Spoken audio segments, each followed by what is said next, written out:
morning, y'all, and welcome back to my channel. Thank y'all so much for tapping back in to see what I have to say. I promise y'all, it truly does mean the world to me. But with that being said, what are we talking about? We're talking about Quant Network. We're talking about Ripple, of course, indirectly XRP, and we're talking about BNY Mellon. Okay, you guys, trust me, all of those things are tied into each other. And if you follow me to the end of this video, I'll prove it to you. Okay, you guys? So I know by now all you guys have heard the news of Ripple now custodying their reserves with BNY Mellon. BNY Mellon is one of the biggest banks in the world, and I want to say it is the world's largest custodier. We're talking something like $53 trillion, you guys, okay? So if you have truly been paying attention to this channel, I've brought several things throughout the course of this thing. So I'm going to tie a few strings together in this one, okay? So follow me on this. But this very first video is coming from the actual news crypto world, and it was their announcement in regards to Ripple and BNY Mellon, and I will be right back. Ripple selects Bank of New York Mellon to be the primary custodian for the firm's dollar-pegged stablecoin reserves. And Swan CIO Ben Workman explains why Bitcoin is quickly becoming a more attractive treasury asset for companies.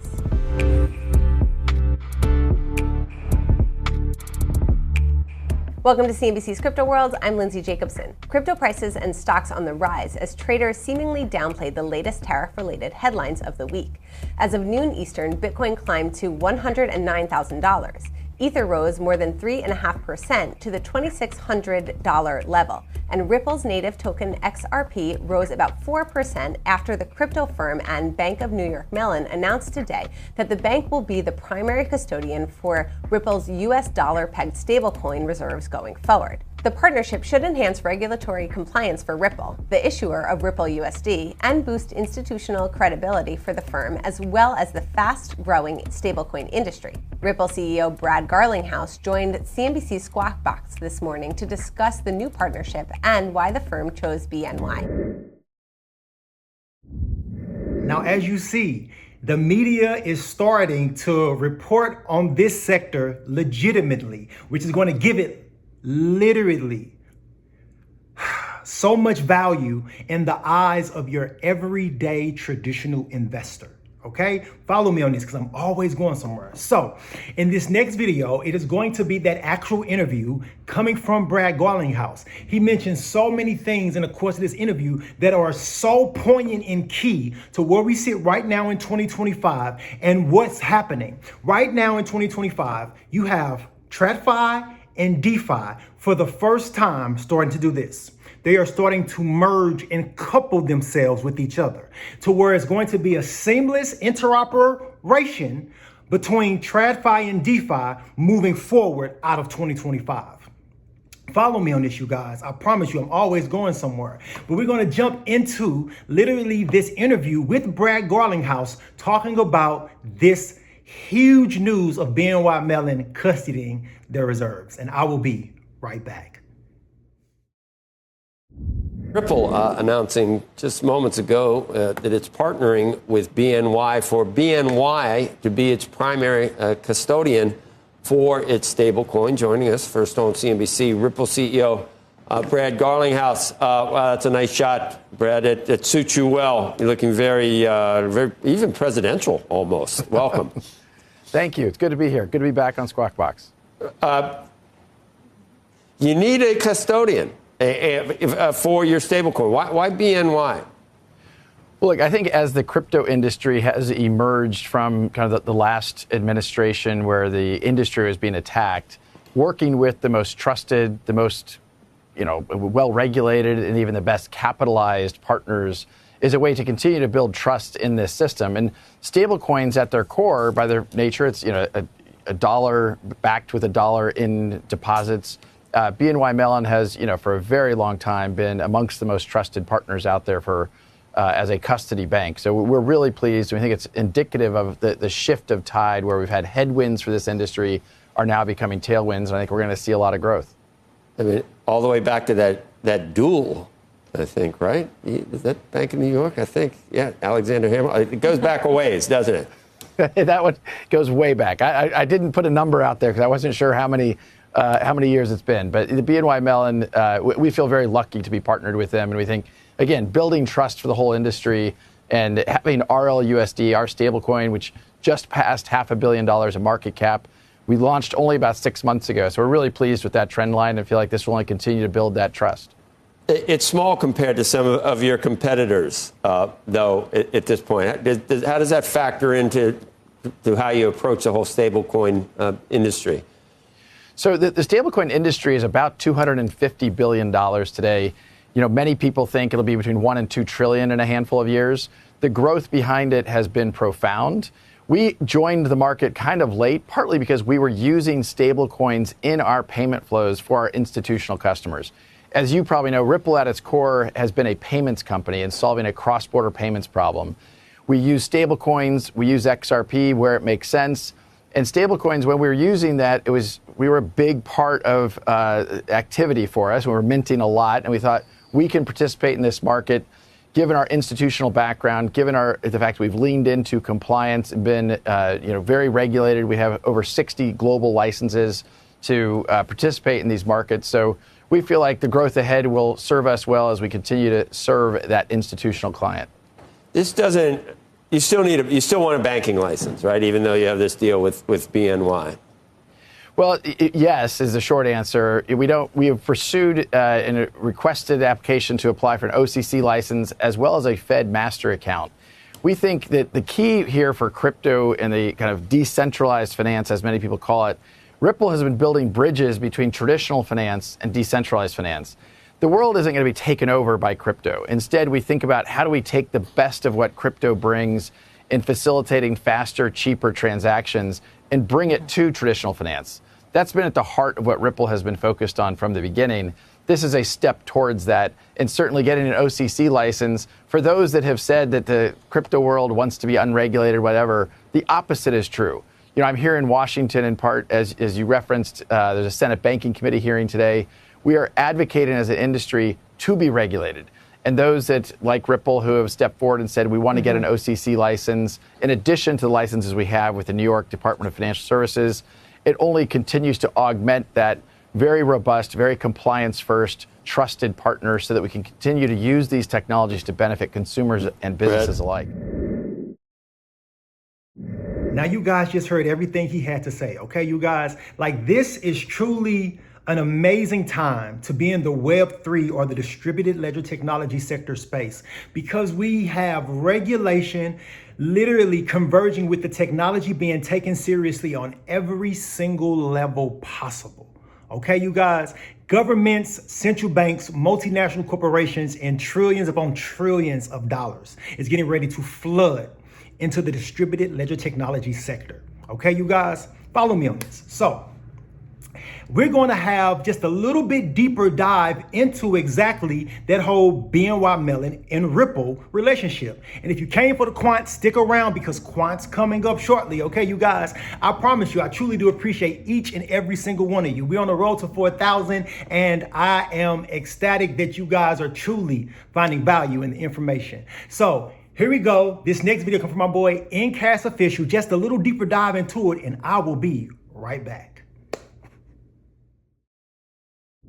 This is tied right back to the Fed, because just like we see over here, they are applying for that Fed master account. They want to hold RLUSD reserves directly with the Fed as well. Now they already have RLUSD reserves being held with BNY, which is a close player to the Fed.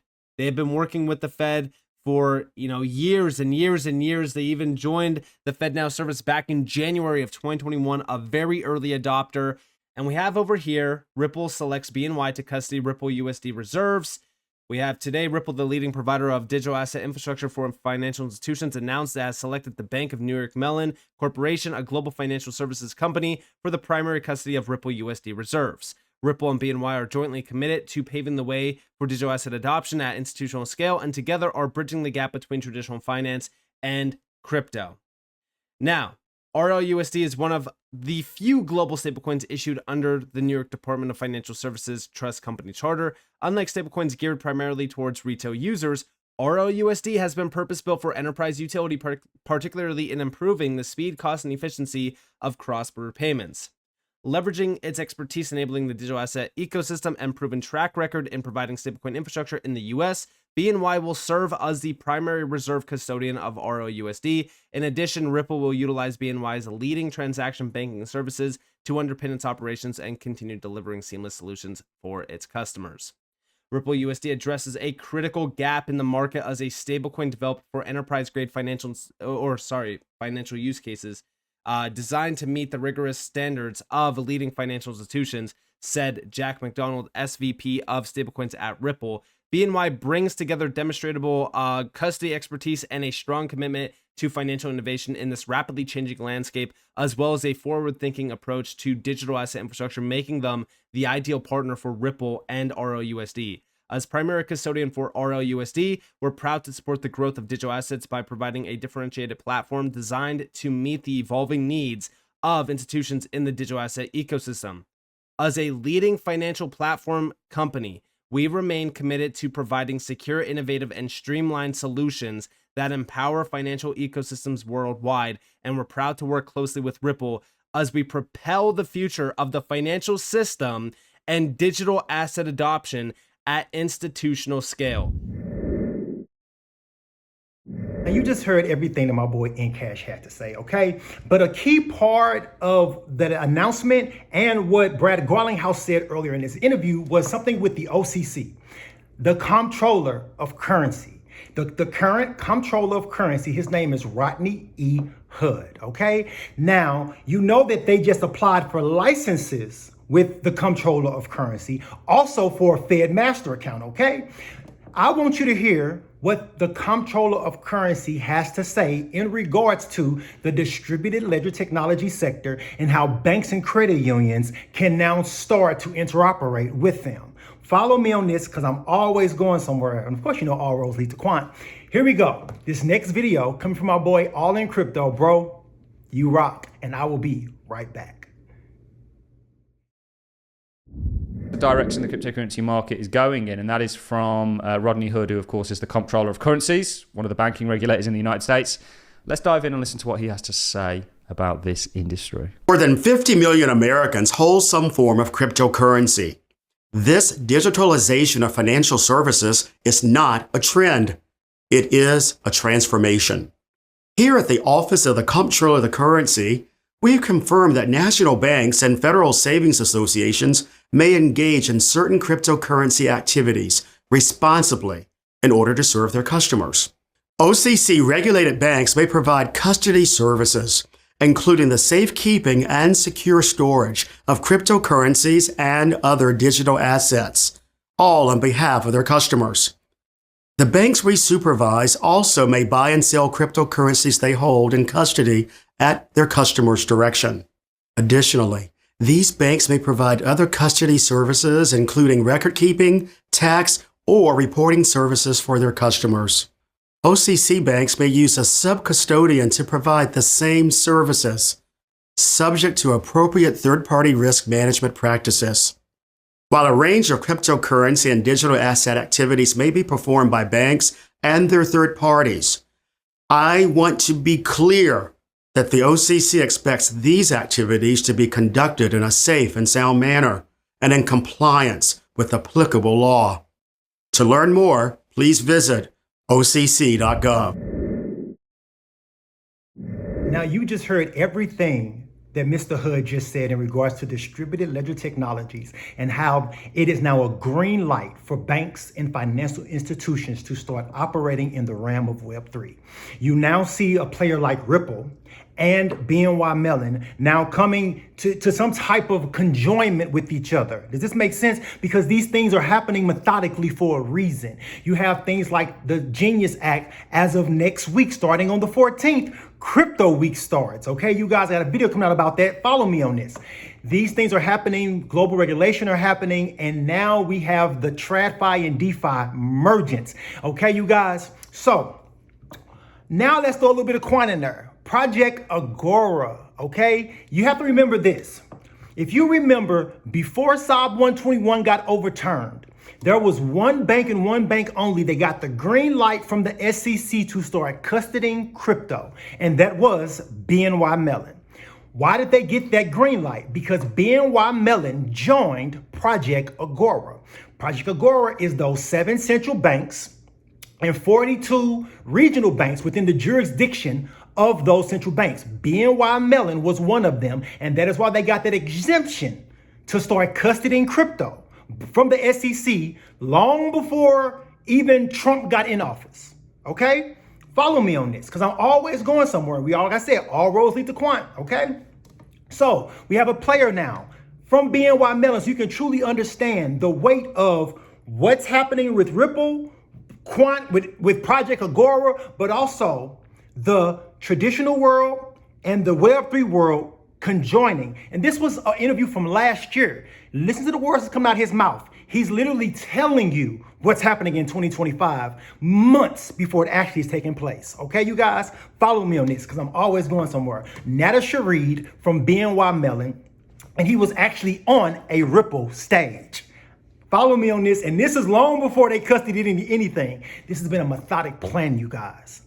I'm always going somewhere, and I will be right back.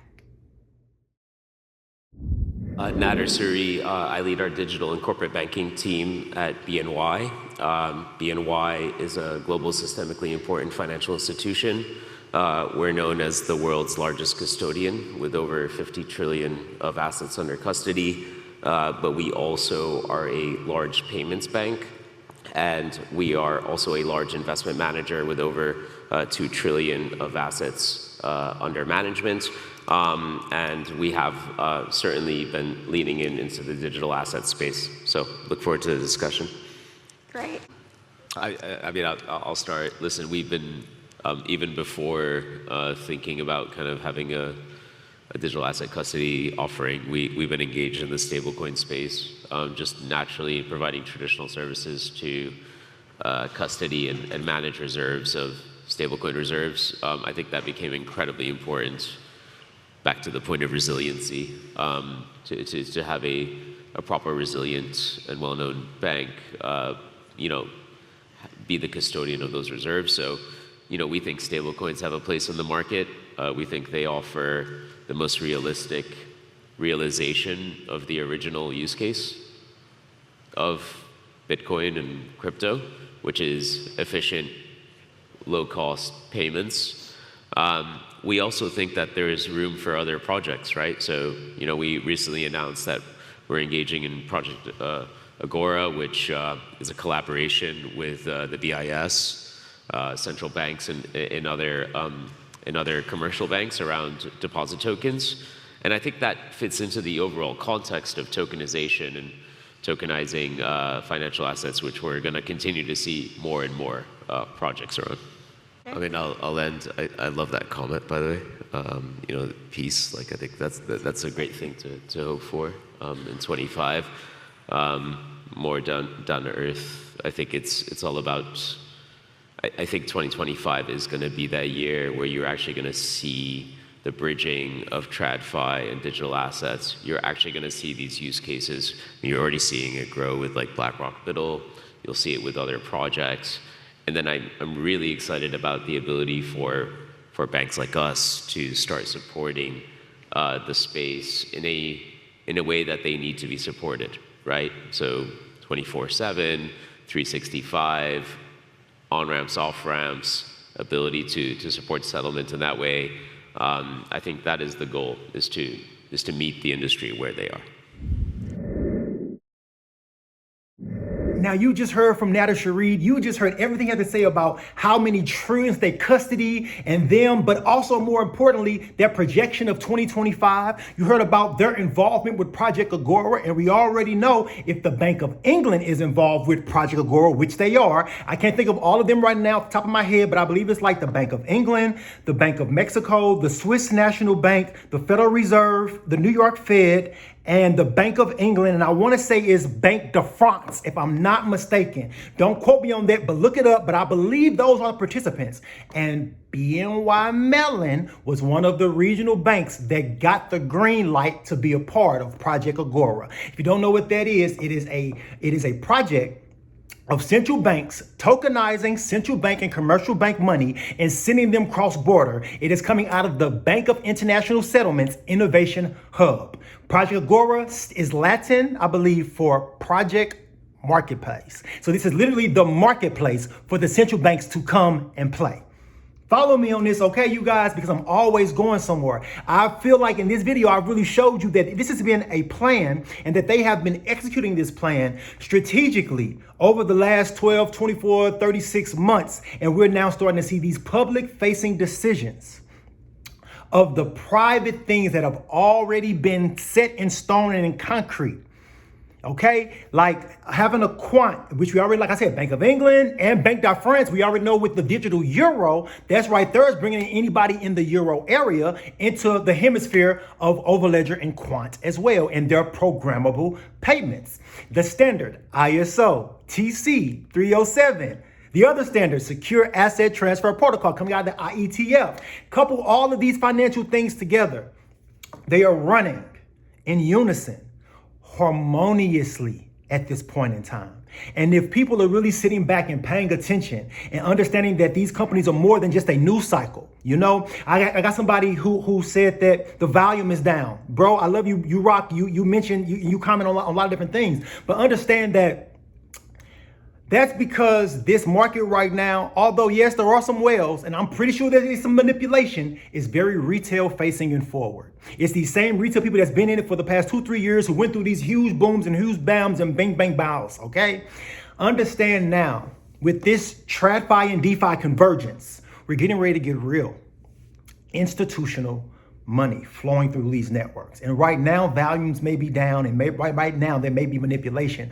But once these global standards go live, once this global regulation gets clarity and gets signed into law, and these companies begin the onboarding process that they've already worked on these private permissioned blockchains. They have networks. Why do you think Quant, when they just announced the 2.0, the 2.5 fusion, they said, bring your own nodes. Understand what that means. These are nodes that are already running. It's just like, think about it. Hedera and the governing council, they run nodes for Hedera. So essentially, those nodes can be brought onto Fusion because they said, bring your own nodes.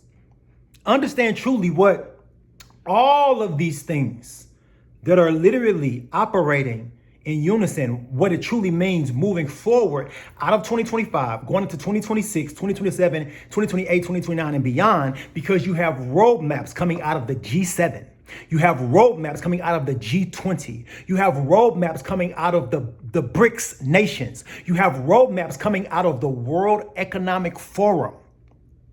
These are entities that shape our everyday lives, okay? Follow me on this because I'm always going somewhere. And if you made it all the way through this entire video, type in BNY Mellon, because this first step into blockchain and distributed ledger technologies is the first step of many. There are multiple banks, institutions, governments, treasuries, and everything else you could possibly imagine will move on to Web3, blockchain, the fourth industrial revolution. And when it's all said and done, we hear people today, right now, watching this, me and you, we truly front ran the institutions for the first time in human history, where the retail investor will rise higher and faster than the institutions that come in behind them.